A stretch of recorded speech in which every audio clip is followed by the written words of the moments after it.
What if everything you have been told about walking and fat loss is only half the story? Not wrong exactly, but incomplete in a way that has been costing you results without you ever knowing it. Most people walk, feel tired, check their step count, and assume the job is done. They have no idea what is actually happening inside their cells during those minutes. They have no idea how close they are to a genuine metabolic shift before they stop, sit down, and undo the biological momentum they were just beginning to build. This is not about effort. It is not about motivation or discipline. It is about understanding the exact sequence of events that occurs inside your body, from the first step to the 30th minute and beyond. Because once you understand that sequence, the way you walk changes. The reason you keep going changes. And over time, your body changes in ways that go so far deeper than a calorie count that comparing the two almost feels absurd.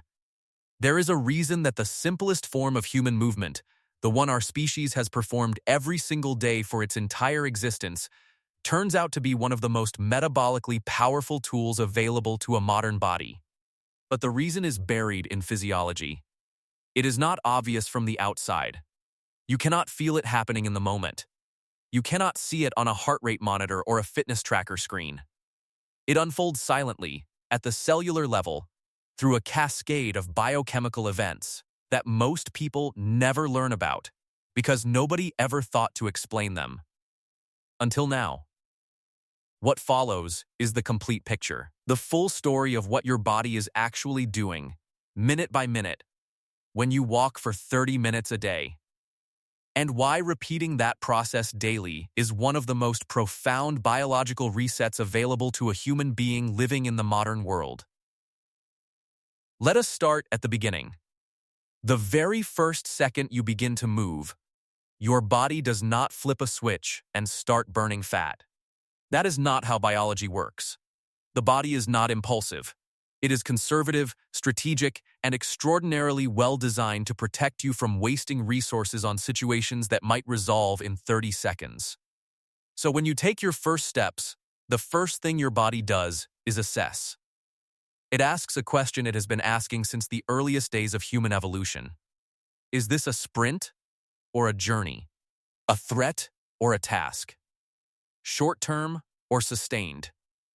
And it does not answer that question in the first few minutes. It waits. It gathers information. It watches. During this opening phase, your cardiovascular system begins to wake up incrementally. Heart rate lifts gradually. Breathing deepens just enough to match the rising oxygen demand. Blood moves away from organs that do not need it right now and flows toward the muscles that are doing the work. The sympathetic nervous system, the branch responsible for mobilizing the body under physical demand, activates just enough to keep pace, not enough to trigger a stress response, not enough to release a flood of stress hormones, just enough to say the body is moving and needs to be supported. This is a precise and intelligent calibration. Your body has been keeping you alive without your permission your entire life, and it is very good at not overreacting. The fuel source during these early minutes is primarily glucose already circulating in the bloodstream, backed up by glycogen that has been stored inside the muscle tissue itself. This is not a flaw in the system. This is the system working exactly as designed. Glucose can be converted into usable energy through fewer biochemical steps than fat can. When the body does not yet know how long this movement is going to last, it picks the fastest fuel available. It is the same logic as reaching for the cash in your pocket before going to the bank. Quick, accessible, no delay. Exercise physiology has documented this pattern clearly for decades. The initial phase of any sustained moderate movement prioritizes carbohydrate metabolism before gradually transitioning toward fat oxidation as the cardiovascular system reaches a stable operational state. Here is where the misunderstanding enters. People hear that the first 10 minutes are not primarily burning fat, and they draw the wrong conclusion. They decide that walking must be inefficient. They assume those minutes are wasted. What they are missing is that this glucose phase is not a detour. It is not the body being stubborn or slow. It is the preparation that makes everything that follows possible. You cannot skip the foundation. The body does not allow it. The early minutes are the necessary groundwork that primes the internal environment for the metabolic shift that comes next. Dismissing them is like complaining that a fire takes time to build before it produces real heat. As the muscles continue to contract rhythmically during these early minutes, something begins to happen at the cellular level that most people never hear about. A family of proteins called GLUT4 transporters begins migrating to the surface of muscle cells. These transporters are essentially doors that allow glucose to enter the muscle directly, driven not by insulin but by the mechanical action of muscular contraction itself. This is a critically important detail, because as muscle tissue begins pulling glucose in through this contraction-dependent mechanism, the demand on insulin to do that drops significantly. Insulin, which was previously serving as the key that unlocked glucose entry into cells, begins to recede from the bloodstream naturally and gradually. No fasting required. No extreme dietary manipulation. Just sustained movement doing what sustained movement has always done. And this is where the real story begins. Insulin is possibly the most consequential and least understood hormone in the conversation about fat loss. Most people know it in the context of blood sugar, as something that rises after eating and then comes back down. But insulin plays a second role that almost nobody talks about outside of textbooks. And that second role is everything when it comes to what happens inside a fat cell. Insulin is the biological lock on fat storage. When insulin levels are elevated, fat cells receive a clear and unambiguous signal. Energy is abundant. Conditions are favorable. Continue storing. The enzyme inside the fat cell that is responsible for releasing stored fat, known as hormone-sensitive lipase, is actively suppressed by insulin. It cannot do its job. The door remains shut, bolted from the inside by the presence of insulin in the bloodstream. This is not a malfunction. This is the design. Insulin is supposed to do exactly this. The problem arises when insulin is chronically elevated, when the body never gets enough of a break from incoming food energy to allow those levels to drop and the lock to loosen. Walking creates that window, steadily, without drama.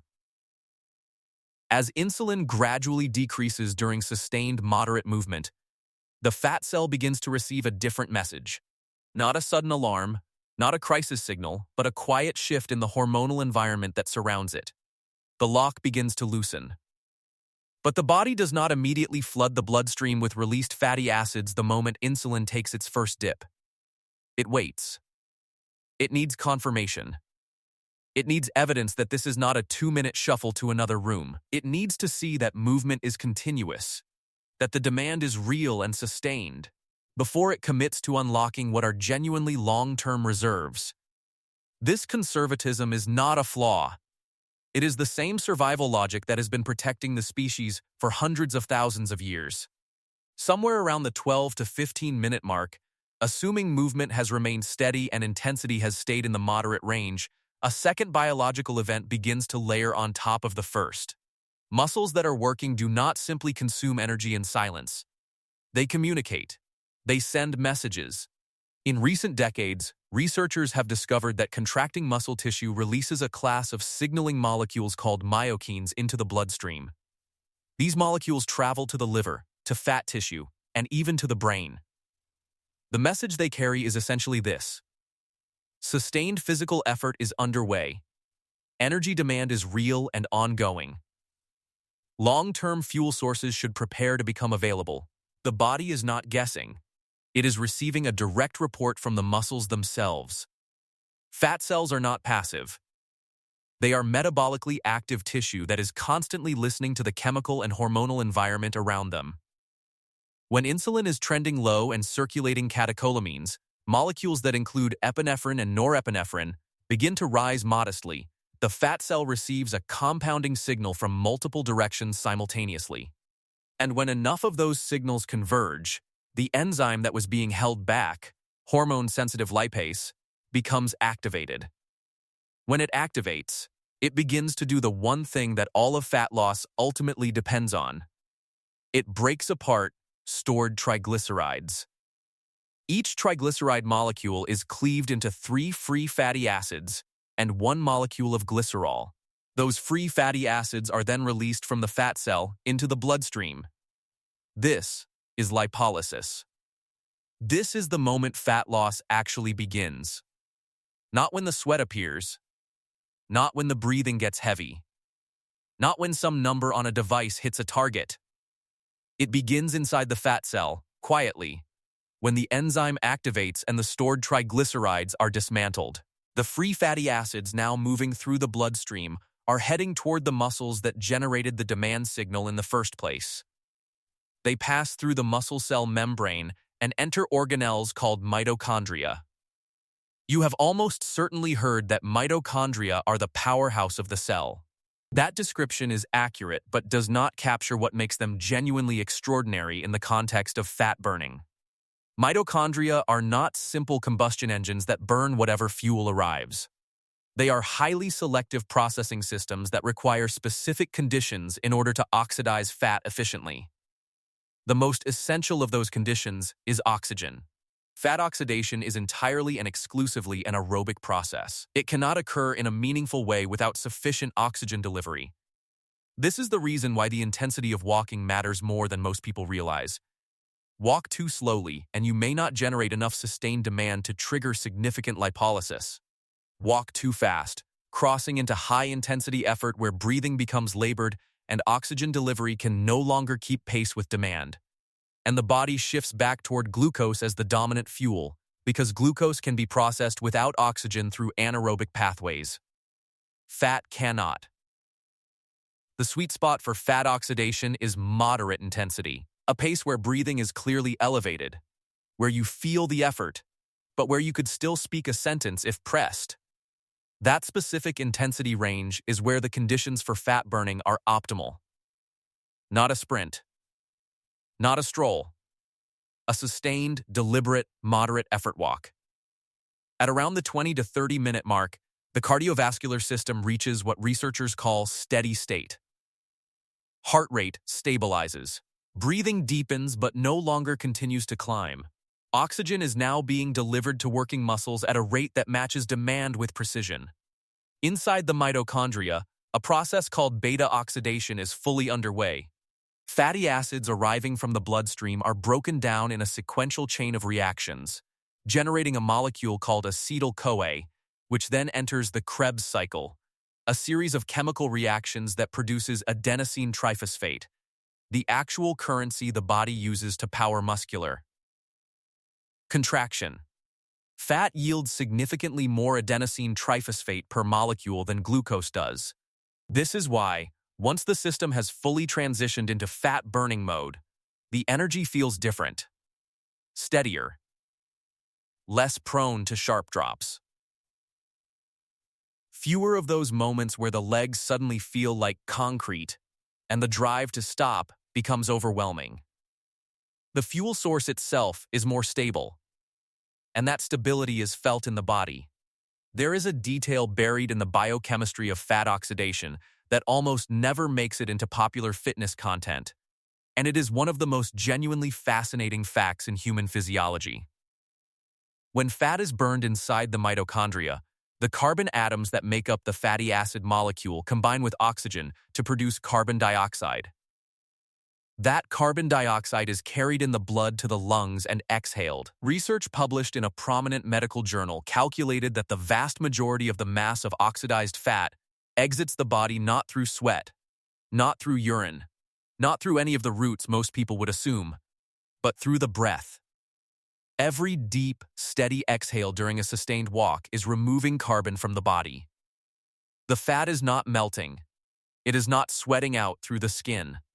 It is being breathed out, one exhale at a time, across thousands upon thousands of simultaneous mitochondrial reactions occurring throughout the muscle tissue of the entire body. Now here is the part that separates a good workout from a genuine biological transformation. What happens when you do this not once, but every single day for weeks and months?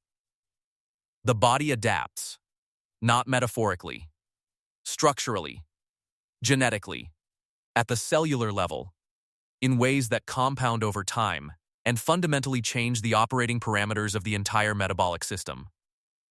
The first adaptation occurs in the mitochondria themselves. Consistent aerobic demand sends a signal to the cell that more capacity is needed. In response, the body produces additional mitochondria inside muscle cells through a process called mitochondrial biogenesis. More mitochondria means a greater capacity to oxidize fat even at lower intensities. A body that has been walking for 30 minutes every day for 6 weeks burns fat more efficiently during the same walk than it did on day 1. The hardware has been upgraded. The factory has added more machines. The same input now produces greater output. The second adaptation occurs at the level of fat tissue itself, and this is where the story reaches a depth that almost no fitness conversation ever touches. Fat cells are not simply inert bags of stored triglycerides sitting quietly under the skin and waiting to be called upon. They are metabolically active tissue that is actively expressing genes. Inside every fat cell is a dynamic genetic program that responds to the surrounding hormonal and chemical environment. In a chronically sedentary state, many of the genes inside fat cells are expressed in a direction that strongly favors storage. Genes responsible for synthesizing new triglycerides become more active. Genes involved in low-grade inflammatory signaling increase their output. The sensitivity to signals that would normally trigger fat release becomes blunted over time.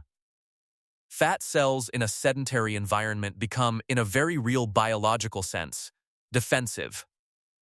They hold on. They resist release. They have been shaped by their environment to prioritize conservation, because nothing in that environment has been consistently signaling that energy is being used. When you walk for 30 minutes each day and repeat that pattern across weeks, the biological environment surrounding those fat cells changes in ways that researchers can now measure directly. Insulin stabilizes at lower baseline levels throughout the day, not just during the walk itself. Low-grade systemic inflammation begins to decrease gradually, but consistently. Myokine signals from muscle tissue are delivered repeatedly, creating a cumulative hormonal conversation between the muscles and the fat cells that did not exist before.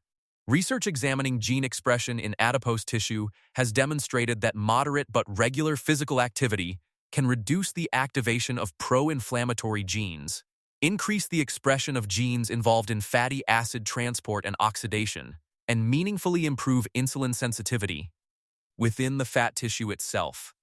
The fat cell is not being depleted through brute force. It is being retrained at the genetic level. Its internal program is being updated to reflect a new environment, one in which energy is being used steadily and the defensive storage posture is no longer warranted. The third adaptation involves the brain, and it operates through multiple pathways simultaneously in ways that ultimately determine whether the fat loss continues or stalls. After approximately 30 minutes of rhythmic moderate movement, serotonin and dopamine both increase modestly but meaningfully. Brain-derived neurotrophic factor, a protein that supports the growth and resilience of neurons, is stimulated. These are not dramatic single-session effects. But across weeks of daily repetition, they begin to reshape the neural circuits involved in mood regulation, impulse control, and critically, eating behavior. Two hormones govern hunger in ways that most people dramatically underestimate. Ghrelin is the hormone that drives appetite upward, the signal to the brain that food should be sought. Leptin is the hormone that signals satiety, telling the brain that energy stores are sufficient and eating can stop. In a state of chronic psychological stress, poor sleep, or prolonged sedentary behavior, ghrelin tends to rise, and leptin sensitivity tends to deteriorate. The brain receives constant hunger signals and simultaneously weakened fullness signals. The result is a person who is physiologically predisposed to overeat regardless of their intentions or their willpower. Regular moderate walking helps recalibrate both sides of this equation. Ghrelin patterns become more predictable and less reactive. Leptin sensitivity improves over time. Hunger begins to feel like a genuine physiological signal arising from actual energy need, rather than an emotional or stress-driven impulse that has hijacked the hormonal system. There is one final layer to this, and it concerns the specific type of fat that carries the greatest long-term health consequences. Visceral fat, the fat that accumulates deep inside the abdominal cavity and surrounds the internal organs, is metabolically distinct from the subcutaneous fat that sits under the skin. It is more hormonally active, more inflammatory, and more resistant to reduction through caloric restriction alone. Under conditions of chronic psychological stress, the hormone cortisol rises and specifically promotes both the accumulation and the protection of visceral fat. The body, interpreting ongoing stress as a survival threat, directs fat storage toward the abdominal region and guards those reserves tenaciously. Regular walking, by progressively reducing baseline inflammation and gently down-regulating the chronic stress response, changes the internal conditions under which visceral fat exists. It is no longer being actively defended in the same way. Over time, as the hormonal environment shifts, it becomes available for mobilization. It recedes. None of this happens in one session. That point must be made clearly and honestly. A single 30-minute walk does not rewire the metabolism, retrain the fat cells, rebalance the hunger hormones, or reverse the effects of visceral fat accumulation. What a single session does is deliver the signal. One clear message from the body to every system involved. Energy is being used.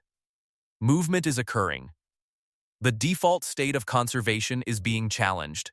And when that signal is delivered again the following day, and the day after that, and the day after that without interruption, biology does what biology has always done in response to repeated environmental signals across time.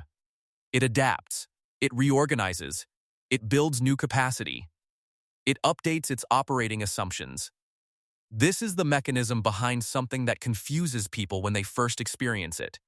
They walk consistently for 30 minutes a day for several weeks, without dramatically changing anything else. No extreme diet. No high-intensity training program. No elaborate supplement protocol. And they begin to notice changes in body composition that feel disproportionate to the simplicity of what they are doing. The scale shifts. The waistline changes. The energy stabilizes, and they cannot fully explain why something so ordinary is producing results that felt impossible before. What they are experiencing is not the caloric effect of the walks themselves. It is the cumulative biological result of weeks of consistent signaling.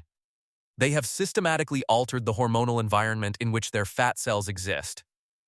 They have increased their mitochondrial capacity. They have stabilized insulin. They have reduced inflammation. They have improved the brain's regulatory relationship with food. They have sent a signal to their own genetic machinery, repeatedly and consistently, that the body is an active system and the storage-first program needs to be revised. The walk is not simply exercise in the way the fitness industry typically presents it. It is a daily biological signal. A repeated message sent through the language of sustained moderate movement to every system in the body simultaneously. And when the body receives that message with enough consistency and enough frequency, it eventually stops treating fat storage as its primary operating strategy and begins treating fat oxidation as the normal, default, expected state of a system that has been genuinely recalibrated. This is also why the 30-minute mark appears so consistently in research on fat oxidation. It is not an arbitrary number selected by scientists looking for a clean threshold. It is the point at which all the necessary conditions have been met and are operating together simultaneously. Insulin has stabilized at a lower level. Catecholamines have risen just enough to activate the fat-releasing enzymes without triggering a damaging stress response. Oxygen delivery has reached a rate sufficient to support aerobic fat metabolism. The enzymes responsible for breaking down fatty acids are operating at full capacity. And fatty acids are being transported continuously from the fat cell into the mitochondria where they can be oxidized. Every part of the system is synchronized. Every piece is in place. The body is no longer preparing to burn fat. It is burning fat as its primary operating mode. And each additional minute spent walking in this state compounds the benefit. Not just in terms of total fat oxidized during that session, but in terms of the signal that is being sent to every cell in the body about what the new normal looks like. There is something important to address about consistency that almost every fitness conversation glosses over.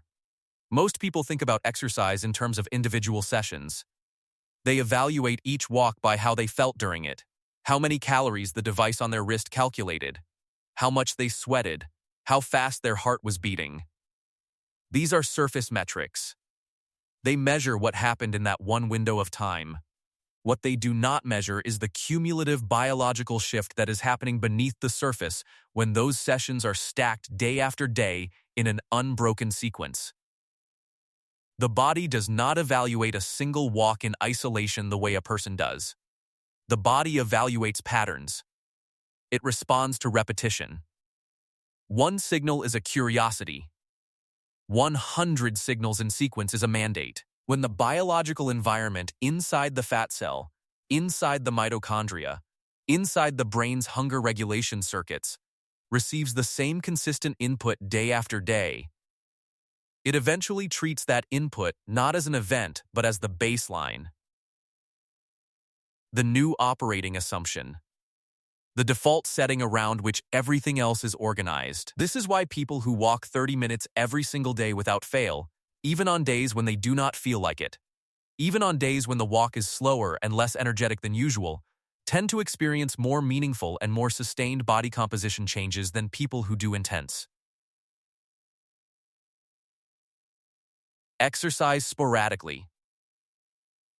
It is not that the intensity of the sporadic effort is wasted. It is that the body requires repetition to make structural changes. Mitochondrial biogenesis takes weeks. Gene expression inside fat tissue shifts gradually. Insulin sensitivity improves over accumulations of sessions. Leptin sensitivity recovers slowly. None of these adaptations are available in one session, no matter how hard that session is. They are only available through time and repetition, through the accumulated weight of consistent daily signals telling the body that movement is the new normal, that fat oxidation is the expected mode, that the defensive storage posture that served a sedentary lifestyle is no longer appropriate for the life this body is now living. The simplicity of walking is not a limitation. It is the feature. It is accessible every day without recovery time. It can be sustained indefinitely without burning out the system or accumulating the kind of physiological stress that forces rest days and interrupts the signal. It can be done regardless of fitness level, age, or joint health in almost every case. It requires no equipment, no facility, no specific time window beyond the 30 minutes itself. And it delivers the full cascade of hormonal, cellular, and genetic adaptations described here with a consistency and completeness that far more intense forms of exercise often cannot match, simply because intense exercise cannot be performed every single day without eventually breaking something down. Your body is not broken. It is not resistant to change. It is not working against you. It is responding to the environment you consistently create for it. 30 minutes of moderate walking each day creates an internal environment characterized by stable insulin, activated fat-releasing enzymes, sufficient oxygen for full fat oxidation, myokine signals from working muscle, gradual mitochondrial expansion, improving gene expression in fat tissue, rebalancing hunger hormones, and a progressively less defended store of visceral fat. That is not a small list. That is not a marginal effect. That is a comprehensive biological recalibration of the system that determines how your body manages energy.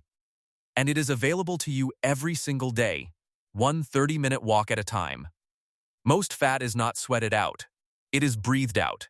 Most fat loss is not forced through extreme effort. It is signaled through consistent, intelligent, sustained movement at the right intensity. Most transformation does not come from one session pushed to the edge of human endurance. It comes from an accumulation of ordinary sessions, each one building imperceptibly on the last, each one quietly resetting the biological conditions under which the body decides how to manage energy. The science is not complicated. The application is not complicated. What is difficult is trusting that something this accessible, this repeatable, this fundamentally human could reach this deep into your biology and change it from the inside out. But now you understand exactly how it does. And that changes everything.